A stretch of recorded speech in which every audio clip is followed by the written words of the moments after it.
চলো আজকে তোমাদের সাথে শেয়ার করি রবিবারটা কেমনভাবে কাটলো। হ্যালো এভরিওয়ান, কেমন আছো সবাই? আমি পম্পা, আমার নতুন একটা ব্লগে সবাইকে অনেক অনেক স্বাগত জানাই। আজ রবিবার, এখন ঘড়ির কাঁটায় ওই 9টা মতো বাজে। তো সবেমাত্র কুহুকে ঘুম থেকে উঠিয়ে ওকে ব্রাশ করতে দিয়ে আমি চলে এসেছি হচ্ছে বিছানাটা গুছিয়ে নিতে। তো বিছানাটা ফটাফট গুছিয়ে নেব, কারণ হচ্ছে অনেকটাই লেট হয়ে গেছে আজকে। সকাল সকাল অনেক কাজই হয়ে যায়, শুধু বিছানা গোছাটা মানে গোছানোটা একটু দেরি হয়ে যায়, কারণ হচ্ছে কুহু একটু বেলা করে ওঠে, যেহেতু ওদের গরমের ছুটি পড়ে গেছে, তো তাই জন্য এখন থেকেও একটু লেট লেট করে উঠছে। আমিও আর সকালে ওকে ডাকছি না। তো বিছানাপত্রটা গুছিয়ে নিয়ে তারপরে হচ্ছে গিয়ে আর বাদবাকি কাজ করে সকালের খাবারটা বানাবো, কুহুকেও খাওয়াবো। তো এদিকে দেখো বিছানাপত্রটা আমার গোছানো হয়ে গেছে। তো একদম পরিষ্কার করে বিছানা গুছিয়ে নেওয়ার পরে তারপর দেখো এনাকে দেখতে পাচ্ছ, ইনি হচ্ছে কুহুর পুতুল। কুহু কিন্তু একে নিয়েই প্রত্যেক দিন রাতে ঘুমায়। তো বিছানা তুলতে এসে প্রত্যেক দিনের মতো এনাকেও কিন্তু তুলতেই হয়। ইনিও চিৎপাত হয়ে কোথায় পড়ে থাকে, তারপরে তাকে আবার গুছিয়ে ঠিক জায়গায় রাখতে হয়। তো বিছানাপত্র ক্লিন করে নেওয়ার পরে তারপরে এখন আবার অনেক কাজ আছে, ঘরটা একবারে ঝাড় দিয়ে মুছে ফেলবো। তো এদিকে দেখো আমার ঘরের দেয়ালগুলোর দেখে বুঝতেই পারছো যে এই বাড়িতে একটা দুষ্টু বাচ্চা আছে। হ্যাঁ, ক্রিয়েটিভিটিগুলো তারই।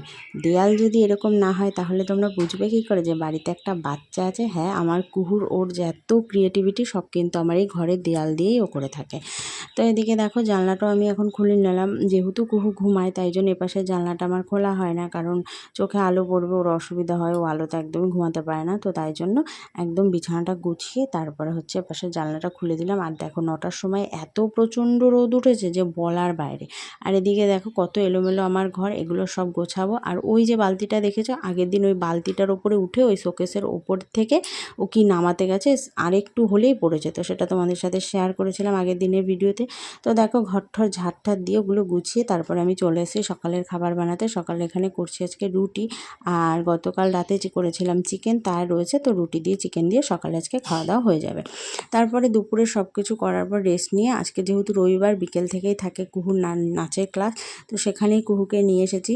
তো কুহুদের আজকে একটা নতুন গানে নাচ তুলছে, রবীন্দ্রসঙ্গীত নীল দিগন্তে, তো সেটাই করছে।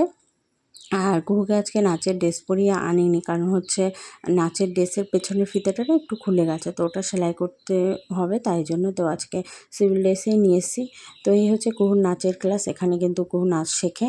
তো এখানে এসে আমি বসে থাকি, আর মানে বেশিক্ষণ তো হয় না, ওই 1 ঘন্টা 10-15 মিনিট এরকম হয়। আর প্রত্যেক রোববার করেই থাকে ওর নাচের ক্লাসটা।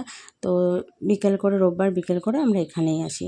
তারপর দেখো এখান থেকে নাচ টাচ করে আজকে রোববার যেহেতু যাব একটু বাজারের দিকে, তো সেরকমই হচ্ছে ভেবেছি, কিন্তু দেখা যাক বিকেলে যদি বাড়ি যেয়ে যদি ঝড় বৃষ্টি না হয়, প্রায়ই তো প্রত্যেক দিন বিকেলেই মেঘ ডাকছে, বৃষ্টি হবে এরকমই ওয়েদার থাকছে, সেরকম যদি না হয় তাহলে বেরোবো। তো এই যে কুহু নাচগুলো করছে, আর সবে মাত্র শিখছে, তো সবে বলতে এই 3-4 মাস মতো হবে ও নাচের ক্লাসে ভর্তি হয়েছে। তো এই যে মোটামুটি একটু একটু করে শিখছে। আমার কিন্তু শখের জন্যই ওকে নাচের ক্লাসে ভর্তি করা, কারণ হচ্ছে ও নিজেও খুব নাচতে ভালোবাসে। তো তাই জন্যই আমি ভাবলাম একেবারে ক্লাসিক্যালি দিই, একদম বেসিক থেকে শিখুক, তারপরে একটু বড় হলে যদি ওর ইচ্ছা হয় অন্য কোনো ডান্স সেটাও শিখবে, তাই জন্য আমি একদম ক্লাসিক্যাল ডান্সেই দিয়েছি। এখানে অ্যাকচুয়ালি রবীন্দ্র নৃত্য, নজরুল নৃত্য এই ধরনের নাচগুলো হয়, আর আধুনিক গান সেগুলো হয়, কিন্তু সেই বলিউড খুব হিপহপ গান ওই সব নাচ হয় না, ক্লাসিক্যাল যেহেতু। তো ঘুঙরু বেঁধেই নাচ হয়। আজকে কুহু লেট করে ঢুকেছে, তো তাই জন্য ঘুঙরুটাও আমার পরানো হয়নি। আর কুহুকে দেখে বুঝতেই পারছো কোনটা কুহু, ওই পিঙ্ক কালারের জামা পরাটা কিন্তু কুহু। তো এই যে নাচগুলো করছে, আমার কিন্তু বেশ ভালোই লাগে। কিন্তু মেন কথা হচ্ছে ডান্স ক্লাসে আসে, সেটা খুব মানে উৎসাহ করে আসে, ডান্স শেখে, কিন্তু বাড়ি গিয়ে প্র্যাকটিসও করতে ভুলে যায়। যতবার আমি বলি প্র্যাকটিস করতে বস, নাহলে ম্যাম বকবে, সে কথা তো শোনেই না। তো যাই হোক, প্র্যাকটিস করাতে হবে। ম্যাম আজকেও আমাকে বলে দিল যে নীলাম্বিকাকে ভালো করে প্র্যাকটিস করাতে হবে। তো সেটাই হচ্ছে। আর নতুন যেহেতু নাচটা তুলছে, তাই জন্য এটাও আমি রেকর্ড করে নিয়ে যাচ্ছি, যাতে ও স্টেপগুলো যদিও কোনো একটা ভুলে যায় তাহলে আমি ভিডিওটা চালিয়ে দিয়ে স্টেপগুলোকে মনে করিয়ে দিতে পারবো। তো তাই জন্যই আমার এই নাচের ক্লাসে ভিডিওটা করতে আসা। তো চলো এখন কিন্তু ওদের মুদ্রা করিয়ে ছুটি দিয়ে দেবে।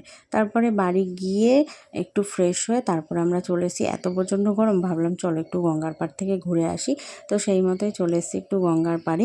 এখানে কিছুক্ষণ সময় কাটিয়ে তারপরে একদম বাড়ি যাব, বাজার করে তারপরে বাড়ির দিকে যাবো। আর গঙ্গার সামনে মানে পাশে এসে বসে আছি, এখানে এত সুন্দর বসার জায়গা করা রয়েছে, মনেই হচ্ছে না এত গরম পড়েছে, কিন্তু গঙ্গার পাশে এসে মনে হচ্ছে না যে গরম পড়েছে, মনে হচ্ছে একদম প্রাণ মন সব একদম জুড়িয়ে গেল। আমার তো এখান থেকে উঠতে ইচ্ছা করছে না। এখন দেখো সন্ধ্যেটা কিন্তু অনেকটাই হয়ে গেছে, আর কিছুক্ষণ বসবো, তারপরে চলে যাব হচ্ছে গিয়ে আমরা বাজার টাজার করে বাড়িতে যাব।